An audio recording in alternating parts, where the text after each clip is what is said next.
Hello everybody, CephalonKet here. So I have now officially run out of content for Wuthering Waves as of 1.0, and I thought it would be a good idea to make a small video talking about my first impressions of the game and everything now that I have run out of content to do. Now I know that there are some side missions that pop up when you explore the world or they pop up after some time, but right now my journal is completely empty except for a mission that is locked, and I thought to make a small video about it. So yeah, my impressions are as follows. First of all, let's get the elephant out of the way. If you have played Genshin Impact, you basically are already familiar with 99.9%.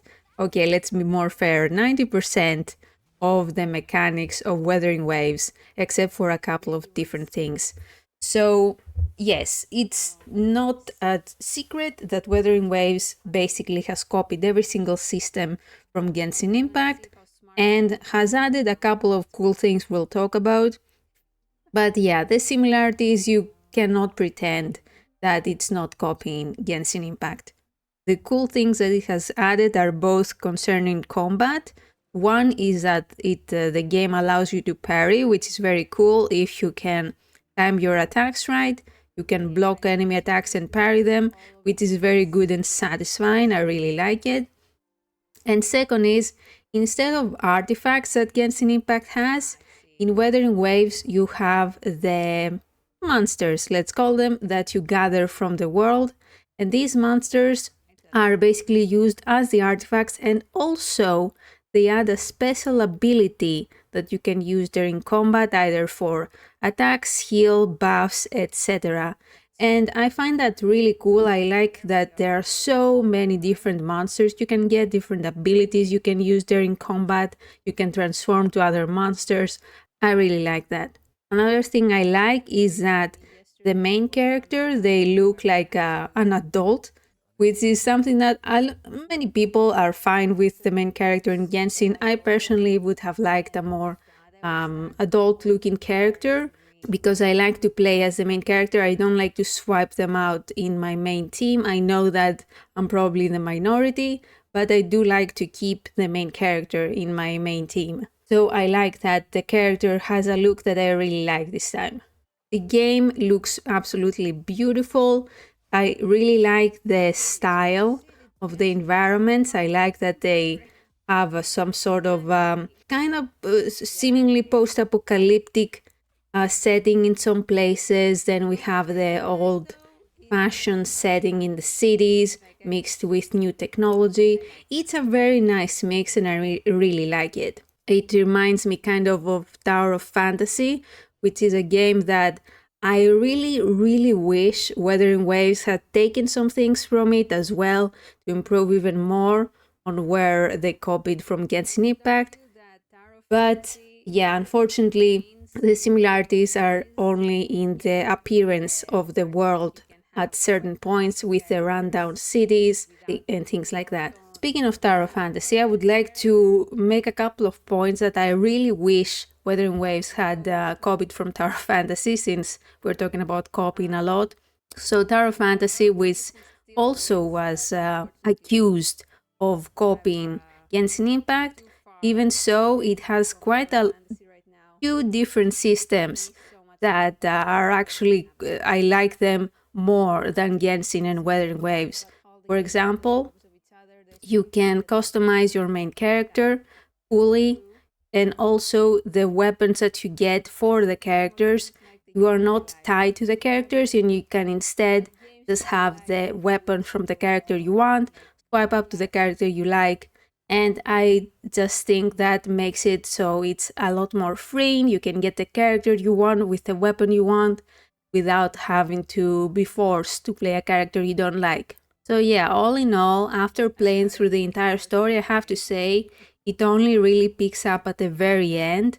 The biggest first chunk of the story, it's just a lot of information, a lot of terms that they're very hard to keep up, and it's a very slow starting story. I was not impressed at all. It does pick up at the end, and I'm very interested to see where they go with where the story stopped. But yeah, you do have to slug through a big chunk of the story before you get to the good parts. Also, to run out of content, it took me 3 days of playing quite a bit. I don't know how many hours I have in the game. But yeah, I have run out of stuff to do besides exploring for the exploration points I haven't found yet. So yeah, I do wish I had more to do besides grinding, and I don't want to spend money on the game. I don't want to fall into that trap. So unfortunately, this means that I haven't been able to find things to do since I ran out of story. Because once you run out of energy, you just have to wait. You don't have anything else to do. So yeah, for a single player game, I do wish they didn't copy that from Genshin as well. I do wish they had gone through a different route. But yeah, it is what it is. Also, another thing that I'm very disappointed that they copied from Genshin is the world difficulty. So when you level up enough from exploration points, from getting monsters, etc., your difficulty level in the world upgrades. So the enemies become higher level, everything becomes harder. I really don't like that. I like feeling powerful. And also, as a free to play player that explores a lot, that means that eventually I have explored too much and my level is too low for the enemies around me. So that eventually made me stop playing Genshin for the same reason, because I was just exploring and my characters were low level and the enemies were too high level and I could not get through anything. So I hate that it only allows you to lower your level one time for the difficulty, instead of allowing you to lower it as much as you need to make things easy for you. I just wish they had changed that and improved upon it. So yeah, other than that, final thoughts, I will keep playing. I don't know if this is something that if new content doesn't come out soon, I don't know if it will keep my attention. I usually need some story to keep me going. So it's a very good free-to-play game. It's beautiful, the combat is fun, the monsters you can get are really interesting, characters so far are good, story gets good near the end, I'm interested to see where it goes. And yeah, I'll keep it installed, I'll keep playing until I completely burn myself out, sure. So yeah, let me know what you guys think. Have you played through the content? Do you have any spoiler thoughts about stuff that happened in the story? Who is your favorite character? My main team is Verena, Jian, and the main protagonist, Rover. So yeah, hope you enjoyed and I'll see you later. Bye bye.